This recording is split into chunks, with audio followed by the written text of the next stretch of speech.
fundamental obligation is to hold this country together. That is why the law says all the minerals, all the petroleum is owned by the state. But within the framework, also to acknowledge the landowners under whose land these sort of resources are found, there's provision for them to get some royalty, and their provincial governments to get some development levy, and now this new idea of production levy has also been introduced, etc., to try to increase the take for the local people and their provincial governments and their local level governments, etc. So for being hosts, they can see a bit more benefit than the rest of us around the country. So to facilitate for that, we have to have these landowner identification surveys.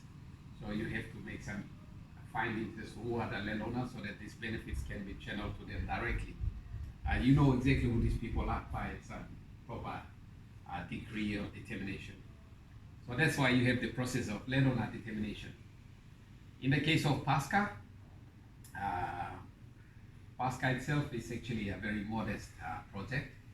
Very modest project. It's not at the level of PNG LNG or Papua LNG. It's a modest project, but there are so many other small modest projects like this around the country. And if we harvest them in an equitable way, combine them, all those can together add up to a major project. That's the reason why it is important in its own rights, because it will contribute to that kind of arrangement. So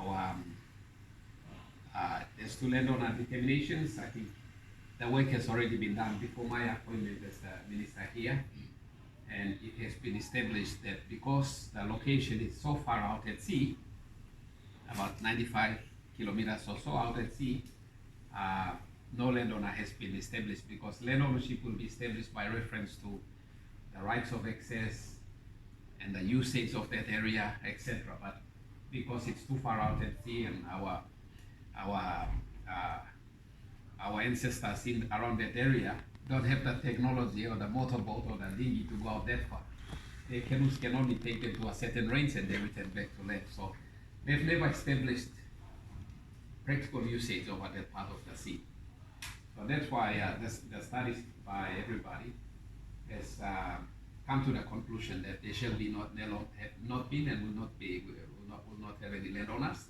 That will be the determination which is right here.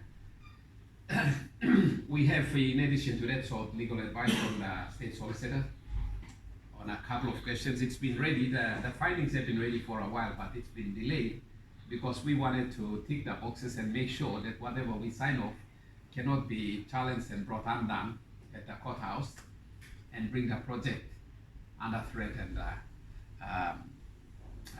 work stoppages and disruptions and all of that. So we took the liberty to take a little bit of time, I think about a month, to write a letter to the state solicitor to confirm that yes, we can make a determination of no landowners' existence around any particular area, which is as a matter of fact. And secondly, there's another second question that royalties due, etc., can still be paid, though that there's no landowners will be paid to the provincial government, and provincial government can then use it to help the projects along amongst those districts and provinces that are closest to the project area. So all that legal advice has been received, and it's now confirmed that legally it's in order for us to go ahead and sign it. In between, we have been in touch with the project developers. Mr. Oyasi, thank you for you and your team coming in today to celebrate one small milestone going forward.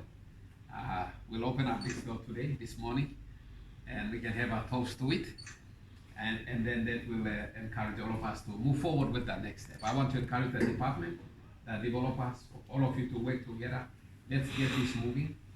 And then let's look at bringing the other smaller stranded gas fields, oil and gas fields into operation. We must have some positive attitude towards the small stranded gas fields and help them to commercialize it. Because as I said, if we aggregate them all, the total volume of all these small resources That's added up to a significant bit in. So there's good money to be made for all of us there. So we should work together in that space. So on that note, it gives me great pleasure on behalf of all of you, the department staff, very hardworking, loyal, faithful staff who I've now come to depend upon fully. I'm very proud of all of you. You know, a lot of people, ministers in the past, I hear never come and work here. But I've come and established my roots here, and I'm feeling really, really comfortable and very well received and accepted and looked after. You know, I'm feeling so privileged.